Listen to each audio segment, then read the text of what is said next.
we need to make sure we have power there.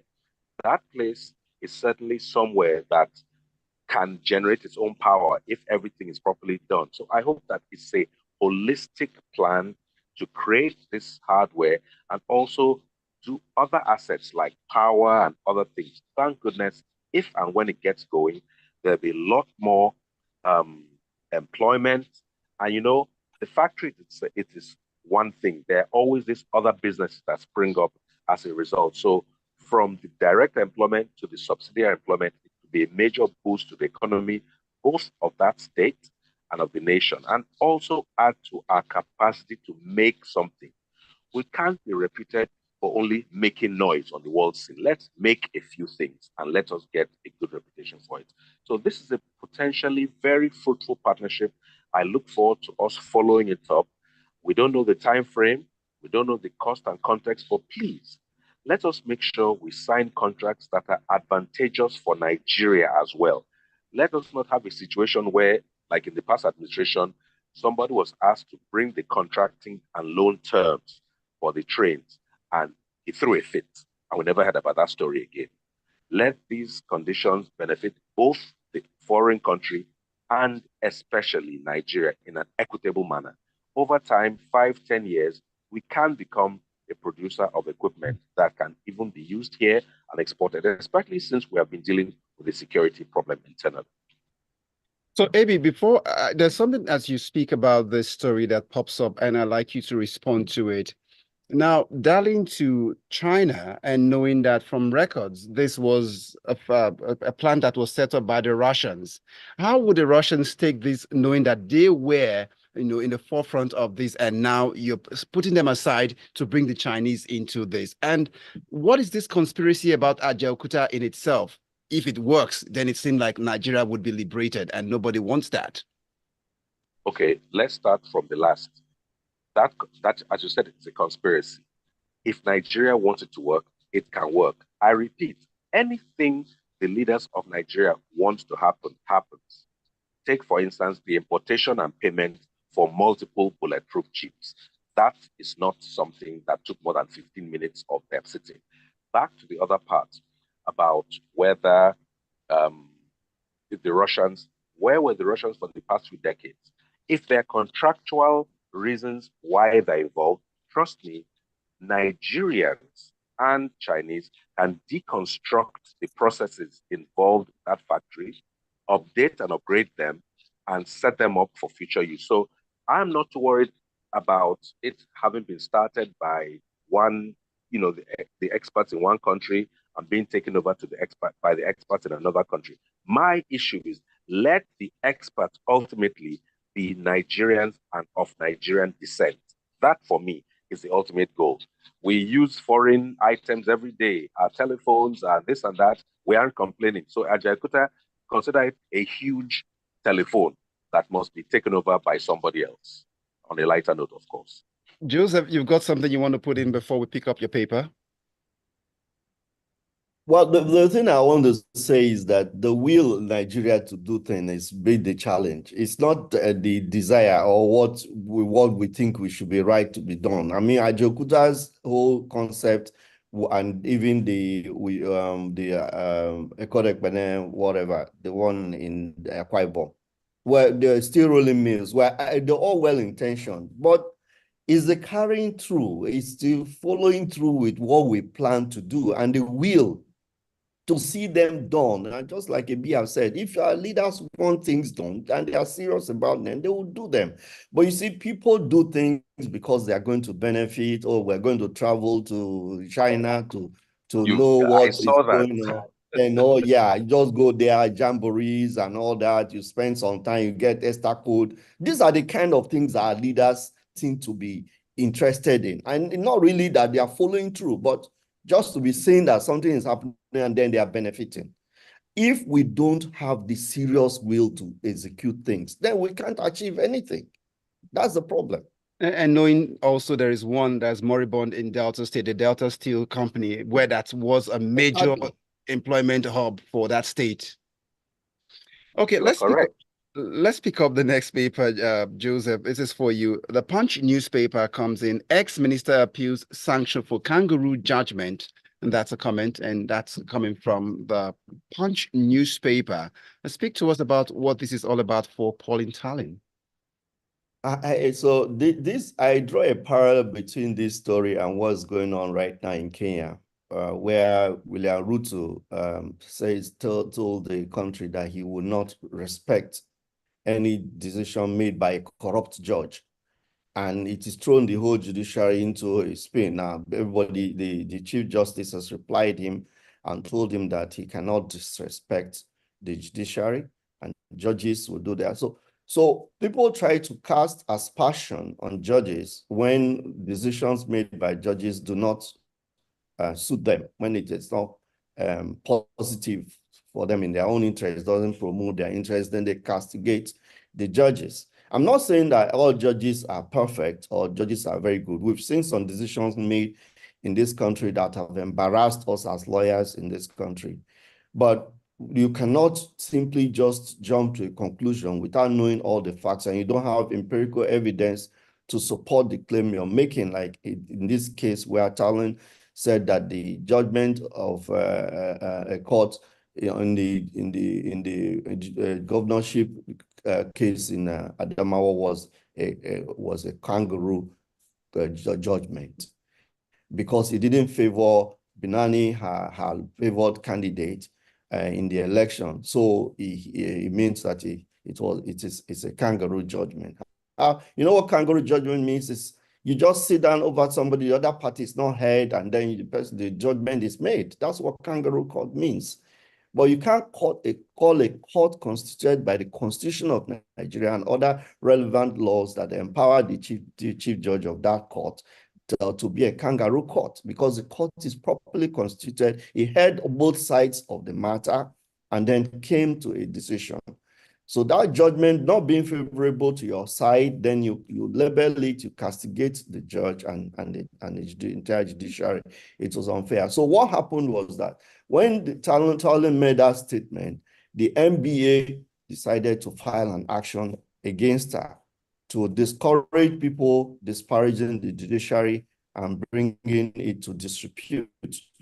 And that the decision was made that she should tender apology and publish it in two major newspapers, the Punch and the Guardian, which is not done.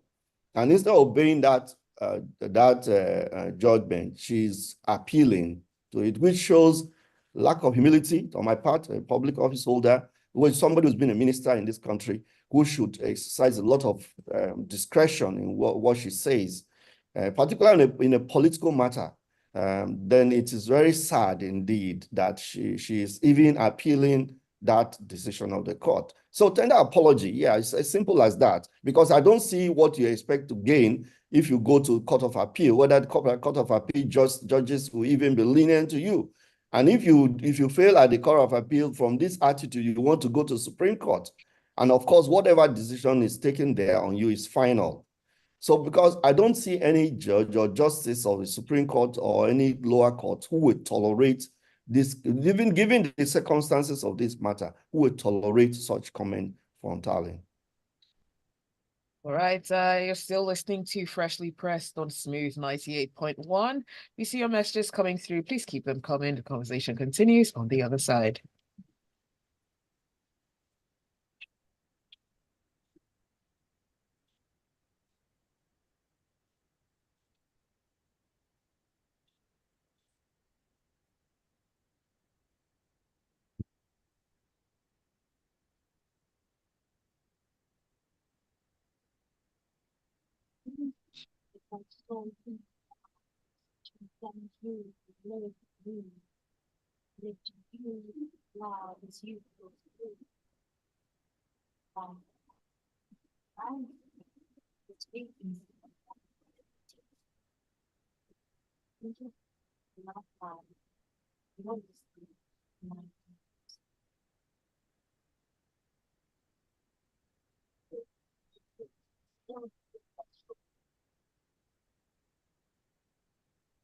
It is still freshly pressed on Smooth 98.1. Picking up the papers, we still expect to get your thoughts coming across to 0809-444-0981 as WhatsApp messages.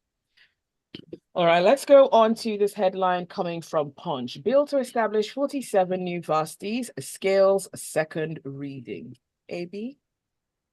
You know, when you put it in the context of that recent story where a journalist carried out an investigation and got a degree from a foreign university, which has led to what, in my opinion, is a knee-jerk reaction by the federal government to just cancel all degrees from certain foreign universities and internal universities. I saw a newspaper publication with over 550 something names of universities and their various campuses that are no longer considered, universities in Nigeria.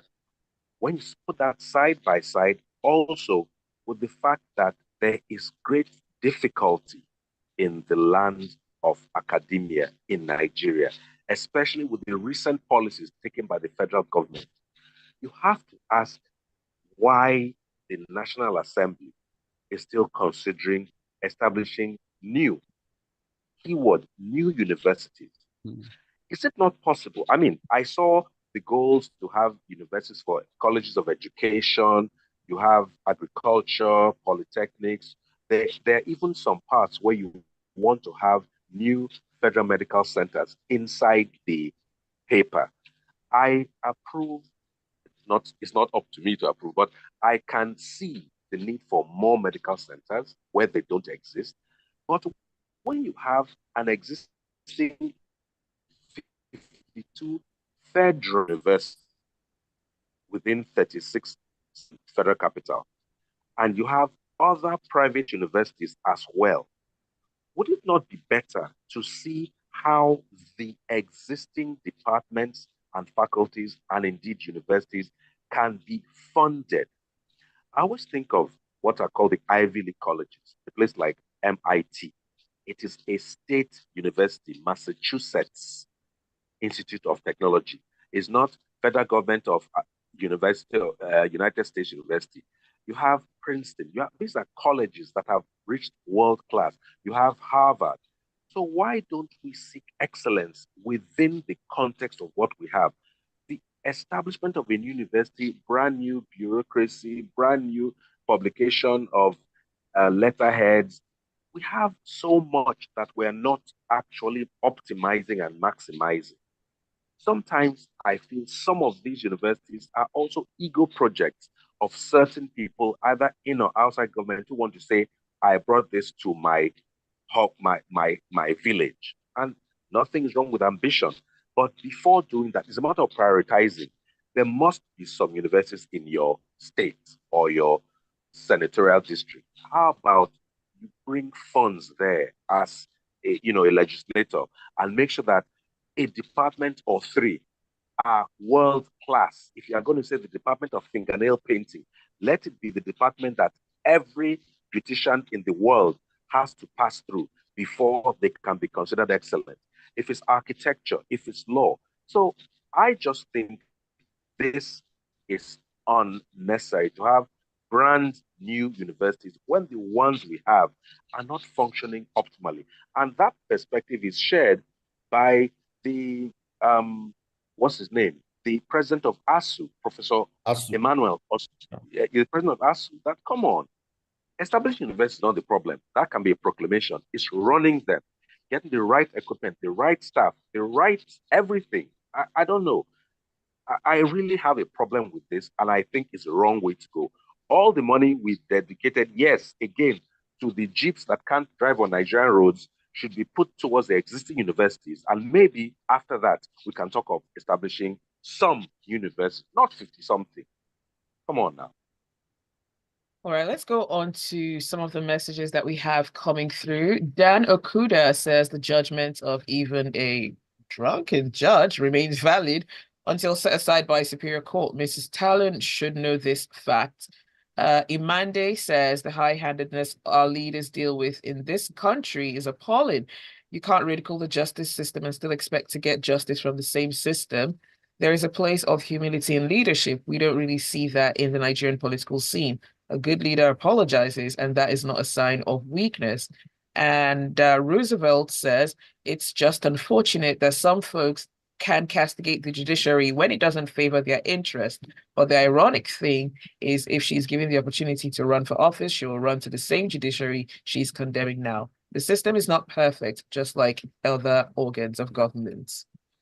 And that makes way for the Daily Trust newspaper, where the headline, Maritime Workers Threaten Nationwide Strike anytime from Tuesday next week. We're saying this is just barely a week into the new year. I mean, going to the trenches. Speak to us, Joseph, about this. The strike being threatened by maritime workers, it seems justified to me, because when you look at what they're asking for, there is a stevedoring regulation that was passed by NIMASA that says that, I think that regulation was in 2014, that then they reinforced it with a statement in 2017, asking that all those who operate ports or anything of that kind, jetty or whatever, should only allow registered companies that have stevedoring certificate or license to be the ones to perform the duties, stevedoring duties there in those locations. And curiously, what the maritime workers are saying is that the NPA, who is supposed to be a supervisor of that execution of that regulation, is not ensuring that it is complied with by companies. So that is curious to me, because you can't have a regulation passed by one agency of government, which is supposed to be implemented by another agency of government, and that agency of government just neglects it and ignores it.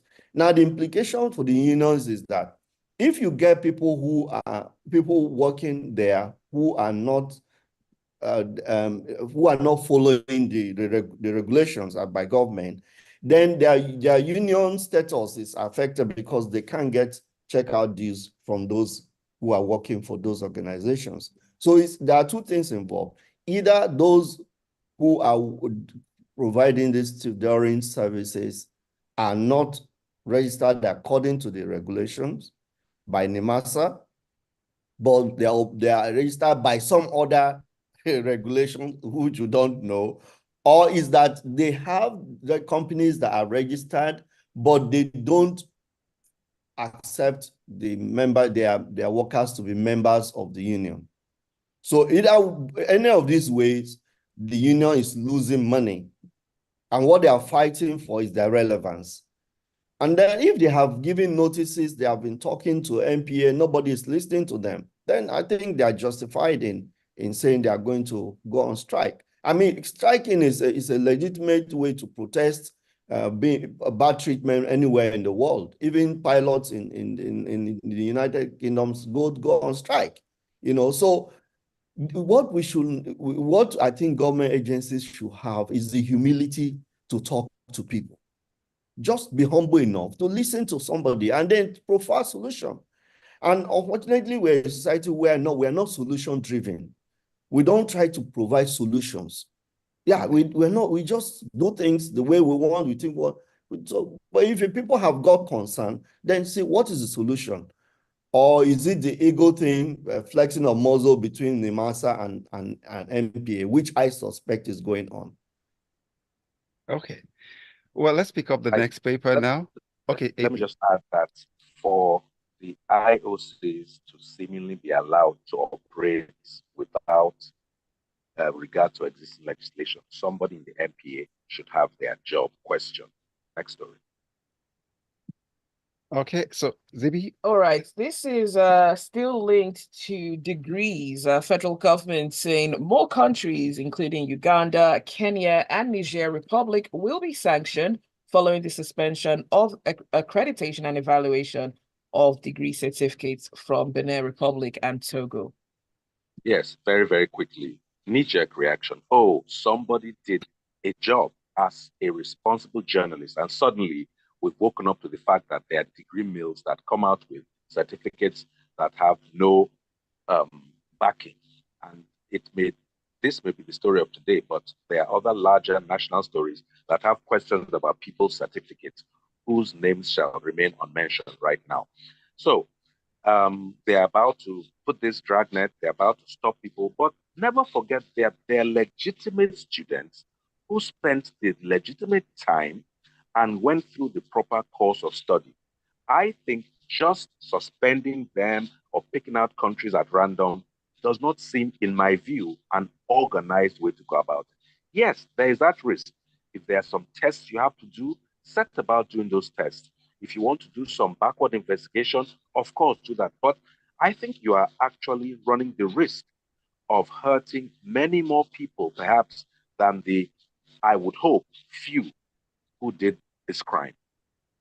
Joseph, I'd like you to come in here. How can a country begin to purge, much as AB has mentioned, they are legitimate persons who have gone to these countries and they are quality institutions over there. Let's not rub it all over and say all will be bad. But how do we begin to purge? Because we might have people with this kind of certificates in places of authority making decisions for those who went to school for character and learning. Yeah, and degrees were offered. We even have them. We even have them as professors who have postdoctorate degrees in universities. I have this on the authority of a friend of mine who was a vice chancellor, and he actually decided to go after them, and people warned him that he could lose his life. That's how deep it is. I mean, they have those who have climbed to become professors who have fake doctorate degrees. So that's by the side. But the important thing is that, just like I said, we are not solution-driven people. Like AB said, it's a knee-jerk reaction. After this whole noise and everything dies, you have not looked at your processes and said, look, when you present a degree, this is the process of a due diligence check we are going to do. We're going to carry out this one. Even if you have to get the individual to pay that cost, you do the verification, and then it should be timeously done so that you can take a decision on the application the person has brought.